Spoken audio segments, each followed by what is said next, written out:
country of Turkmenistan, and specifically its president, Gurbanguly Berdimuhamedov. That is not to be confused with the Gurbanguly Berdimuhamedov that you went to high school with, or the one that was dating Taylor Swift over the summer. No, we're talking about this Gurbanguly Berdimuhamedov. He's actually been in the news a bit recently after rumours circulated that he died. Something his government pushed back on hard. First, insisting that he was merely on vacation, then releasing a 25-minute video to state TV showing everything he was supposedly doing, from bowling to working out with his friends to this. As we know, our dear leader is very skillful in controlling a sports car.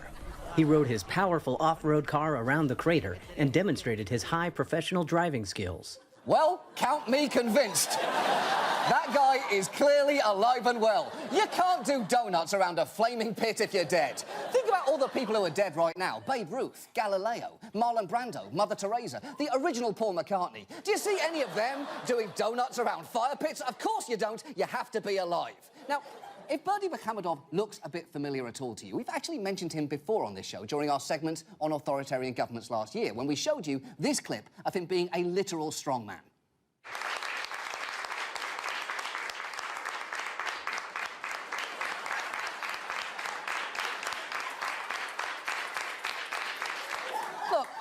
I hate to say this to a fellow lifter, but that shit's weak, bro. You did one rep and there weren't even weights on the bar. Even when I'm tapering, I stack more plate than an omakase. My body's stuck on beast mode and there's no off switch. You want to know how I got these two boulder shoulders? By putting in my time at my fortress of swolitude. I'm just saying, bro, take notes, because I burst out of suits like I'm Meghan Markle. Woo. Boom. Kablowie. Kablowie. And look, make no mistake, Berdimuhamedov is even worse at ruling a country than he is at pushing plate. He is a fierce authoritarian, and according to Human Rights Watch, Turkmenistan remains one of the world's most closed and oppressively governed countries, or, as one NGO researcher put it, I would say it's probably one of the worst places to live in the world. Absolutely no freedom of the press, absolutely no way you could voice any kind of opinion. It is still virtually a police state. One of the worst places on Earth. That is quite a claim, especially considering the Earth also includes Syria, North Korea and Twitter. And it's not just a lack of freedom of speech. There have also been State Department reports of arbitrary arrest and detention, endemic corruption and forced labour. So he's a dangerous world leader. But that is not the reason that we're talking about him. After all, dangerous world leaders are currently a dime a dozen. It's just one of the many things that makes being alive right now simply great. No, what makes Berdimuhamedov unique is that even among strongman dictators, he is truly, deeply and compellingly odd. So tonight, let's take a look at him. And while this story is going to get very weird, I promise you, in 20 minutes, you're not so much going to be wondering why we talked about Turkmenistan as why we'd ever talk about anything else ever again. And let's start with the obvious autocrat stuff here. He's been running Turkmenistan for 12 years, and in his most recent election, he won with 98% of the vote. And like many autocrats, he's fond of showcasing his physical prowess, which you kind of already knew from watching him install a shower rod on #ArmDay. And there's just no shortage of videos online where you can see him firing weapons and throwing knives to impress his troops. But that is just the beginning, because Berdimuhamedov takes those standard issue cult of personality antics and does them just a little bit stranger. By shooting targets down while riding a bike, our great commander-in-chief once again demonstrated his physical readiness. This became a moment when our dear leader, who has high skills in every trade, demonstrated his level of masterfulness. Oh yes, total masterfulness. So watch out, enemies of Turkmenistan, because Berdimuhamedov will not hesitate to slowly ride a bike near you and shoot a gun in your general vicinity before an editor makes it look like he actually hit you. But it is not just knife-tossing and gun cycling. Berdimuhamedov is also an artist, and his canvas is the human ear. He went viral last year with a rap video recorded with his grandson about the importance of sports called Sportly Turkmenistan. Sport and the health is inspiration, makes body strong and strong all the nations, gives you a joy and raise spirit high. Sports is the way to your healthy life. Acayip havada, nurana mekan, kadar tolkunları, coşkunu mukam, ak yolu yer, geleceğe bakan, öngedin öne, can Türkmenistan. Turkmenistan, Turkmenistan.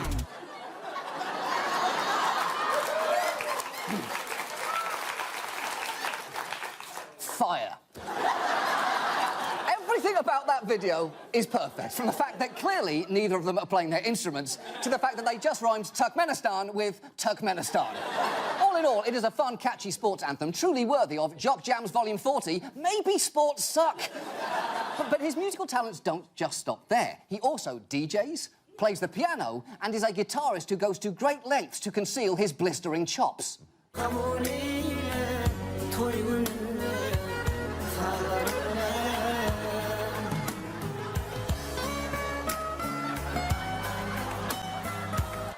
Holy shit! He looks like he's playing a duet with the smoke monster from Lost. That stage looks like the back entrance to a church after a French AA meeting. So he's a strong man who likes DJing, rapping with his grandson and playing the guitar. But amazingly, we haven't even gotten to the truly weird stuff yet. Because Berdimuhamedov also likes horses. Like, a lot. Like, the incorrect amount. Like, to the extent that it distracts from everything he's done during his nearly 13-year presidency. Just think about how much Angela Merkel would have to like turtles for someone to go on TV and say, we don't have much time, so let's put aside everything she's ever done as Chancellor of Germany and let's focus on the turtle thing. That is how much Berdimuhamedov likes horses. And not just any horse. He's specifically a fan of the akal teke, which isn't in itself unusual. It's a beloved national symbol in Turkmenistan. But not only does he give akal tekes as gifts to other world leaders, he's written multiple books on horses, including The Horse, a Symbol of Faithfulness and Happiness, The Flight of the Celestial Raced Horses, and akal teke, Our Pride and Glory. Until recently, an official English language copy of that book was actually available on Amazon, but unfortunately, there was only one copy. And it appears that someone bought it, shipped it to New York, and put it under my desk. Because, would you like to hear my favourite passage from this book?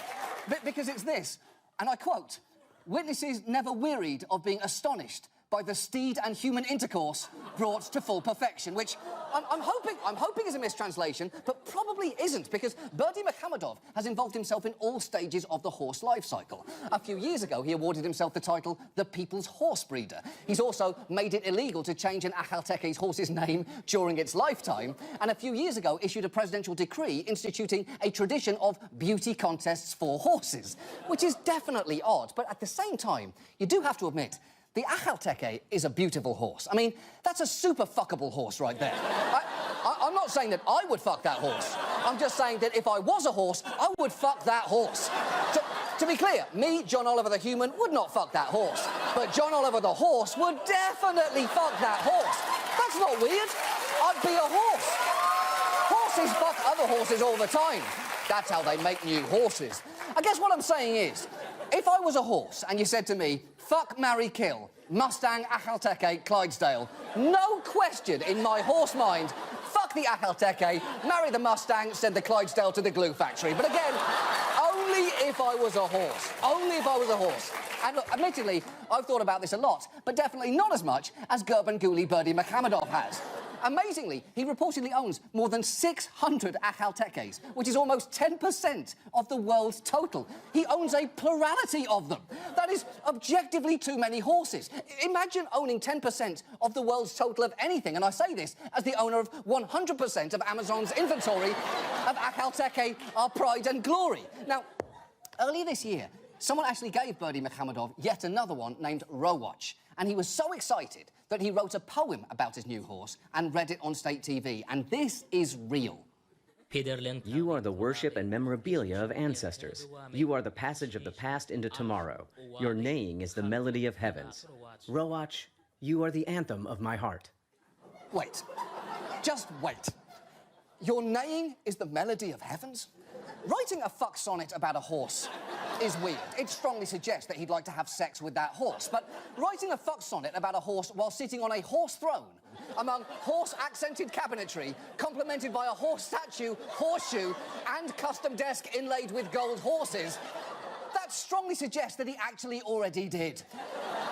The point is, President Equus here likes horses, but do horses like him? The answer, and this is a direct quote, is nay. And don't just take that from me. Don't take that from me. Look at Rowatch's expression there. That's not so much an expression as a physical manifestation of the phrase, I can't even. And this isn't even the first time a horse has seemed to have an issue with Berdimuhamedov. Just watch what happened when he participated in a horse race in 2013. And before I show you this, I should say two things. First, remember, he runs a country where activists are disappeared in the prison system and which has hit the bottom of a number of human rights indexes. And second, the horse you're about to see was fine here. It was fine. So with those two things in mind, watch this.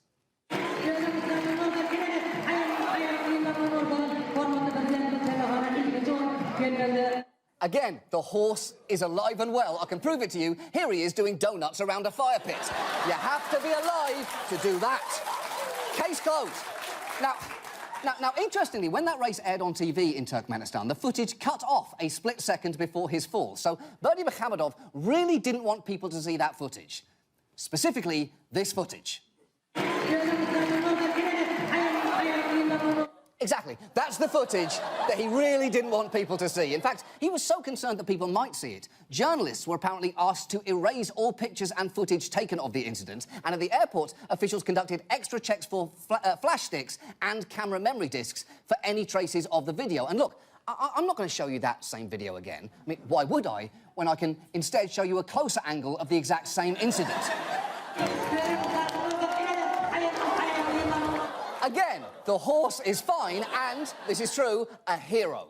So to summarise here, Turkmenistan's authoritarian president is a strongman/DJ with a creepy, unreciprocated affection for horses. And that is where this story ends. Or, at least it was going to, until we learned about one last bizarre obsession of his. And in the words of Turkmen airport officials inspecting the luggage of foreign journalists, we are going to have to unpack it. The president has a childlike obsession with collecting Guinness World Records. Ashgabat holds the record for highest density of buildings with white marble cladding. This tower won a world record for largest architectural image of a star. Again, a Guinness record for the hotly contested title of world's largest indoor Ferris wheel. OK, all right. First of all, the only thing worse than a Ferris wheel is an indoor Ferris wheel.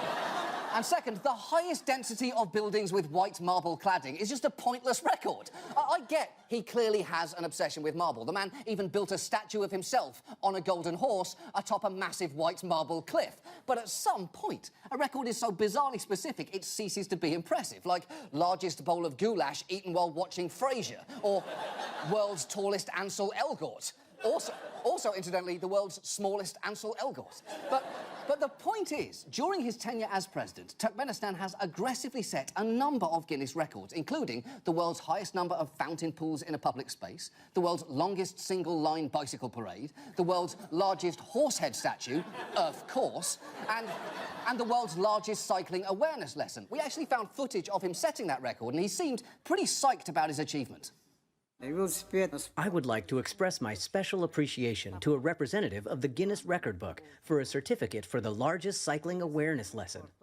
This respected award is another one into the collection of our country's Guinness records. Okay, so, first of all, a cycling awareness lesson seems entirely unnecessary. Cycling is what you do when you want to lose a gunfight as slowly and as inaccurately as possible. Who isn't aware of that by this point?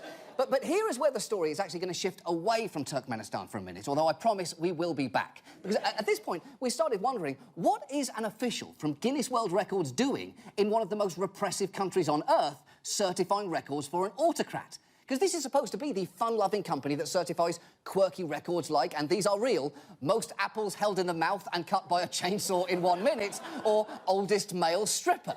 It's supposed to be fun. But when we started looking into it, we discovered that in the last few years, a big chunk of Guinness World Records income now comes from helping companies and other clients invent and break new records to get publicity. Things like working with General Mills to set the record for world's longest line of tacos. Basically, they can help design an event and even send an official adjudicator like the one you just saw to award the record on the spot. But that doesn't come cheap. For a full-service event, they reportedly charge anywhere from $12,000 to over $500,000. And you might think, OK, but who gives a shit? I'm not a 9-year-old waiting to testify in family court. Why do I care about the Guinness Book of World Records? But the thing is, it's not just companies. They also work with authoritarian governments, and Berdimuhamedov isn't the only one. Guinness World Records has also sent adjudicators to Saudi Arabia to certify records like their world's largest flagpole, and has repeatedly worked with the Dubai police force, helping them break 11 records, among them most consecutive formations formed by unmanned aerial vehicles. And if you're wondering what that even means, here is what it looked like.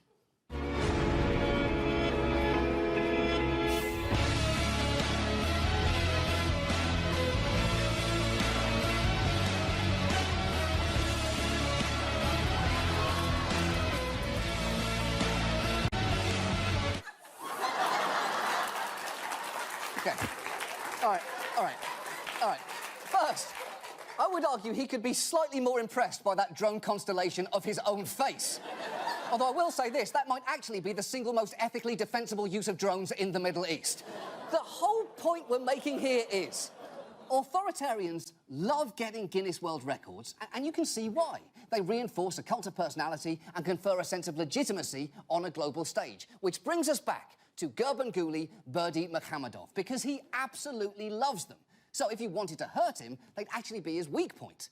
The only question is, if you wanted to embarrass this particular human rights abusing horsefucker, what record would hurt him the most? I mean, it'd have to involve some of his favourite things, wouldn't it? Like horses and white marble, and also include a humiliating moment that he didn't want people to know about. So, hypothetically, if you could make the world's largest marble cake, featuring the image of him falling off a horse, that would check all of the boxes there, right? I mean, of course, it wouldn't be easy, would it? The current record for largest marble cake is around 160 square feet, set by Betty Crocker in where else but Saudi Arabia. Also, you'd ideally want an official adjudicator to come and certify the cake immediately, and unfortunately, here is where I do have some bad news, because we actually planned to bake a 600 square foot cake that would make Betty Crocker's look like a fucking mouse Twinkie. But when we reached out to Guinness World Records and we asked them to send someone, they declined, saying, and I quote, "Unfortunately, because our brand is aligned with kids and families, this record attempt is not one that we will be able to provide an adjudicator for." Which is, yeah, it's a real shame. I guess we just don't run a brutal enough dictatorship to meet Guinness World Records' high ethical standards. Although they did say that if we fully documented making the cake, they might certify us after the fact. Unfortunately, they wanted us to sign an agreement that could have prevented us from criticising them in this story, which is clearly ridiculous. But then it hit us. We don't need Guinness World Records to make a world record-sized cake. And if we did, not only would we be annoying an authoritarian leader, we'd also now be annoying these guys. So did we bake it? I mean, I guess I really only have two questions for you at this point. One, are you ready to make history? And two, who wants some fucking cake? Because, behold, this monstrous folly. I told you things were going to get weird tonight, didn't I? Admit it. When I said earlier our main story concerns Turkmenistan, you did not expect the show to end 20 minutes later with me standing next to the world's largest marble cake, depicting a guy falling off a horse. Yet here we are. I have some good news. Everyone in this audience is going to get some cake to take home tonight. And the rest of this magnificent frosted beast will be donated to City Harvest. We did it, guys. We did it. We did it. Clap for me, cyclists. Clap for me now. That's our show. Thank you so much for watching. See you next week. Good night.